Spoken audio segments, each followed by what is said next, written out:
3 फरवरी वर्ष 1909 में सुहासिनी गांगुली का जन्म तत्कालीन ब्रिटिश भारत और आज के बांग्लादेश के खुलना में हुआ। वह भारतीय स्वतंत्रता संग्राम की सेनानी थी। आजादी की लड़ाई में उन्होंने चटगांव शस्त्रागार कांड के क्रांतिकारियों की मदद करने में महत्वपूर्ण भूमिका निभाई। स्वतंत्रता संग्राम की लड़ाई में उन्हें 8 साल के लिए हिजली के जेल में बंदी बनाया गया। वर्ष 1942 के आंदोलन में उन्होंने फिर से स्वतंत्रता संग्राम में भाग लिया और फिर से जेल गईं। भारतवर्ष की आजादी उनके जीवन का सबसे बड़ा सपना था, जिसको पूरा करने में उन्होंने अपना पूरा जीवन समर्पित किया और अंत में उन्होंने भारत को आजाद होते हुए भी देखा।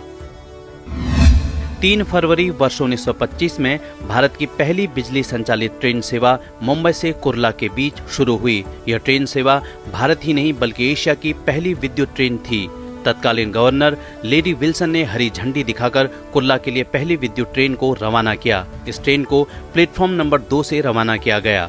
भारत की इस पहली विद्युत ट्रेन को विक्टोरिया टर्मिनस से हरी झंडी दिखाई गई, जिसे आज छत्रपति शिवाजी टर्मिनस के नाम से जाना जाता है। यह ट्रेन हार्बर लाइन पर बॉम्बे विटी स्टेशन से कुर्ला तक चलाई गई।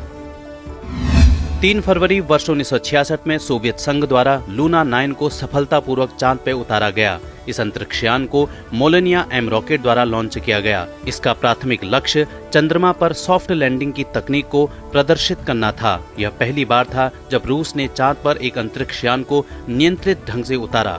इस सफल प्रक्षेपण के साथ ही लूना 9 एक खगोलीय पिंड पर सॉफ्ट लैंडिंग प्राप्त करने वाला पहला अंतरिक्ष यान बन गया। लूना के सफल अभियान से यह बात पता चली कि चांद पर जाने वाले अंतरिक्ष यात्री वहां किसी दलदल में नहीं धंस सकते और इसी के साथ ही चांद पर पहला मानव भेजने की होड़ और तेज हो गई थी।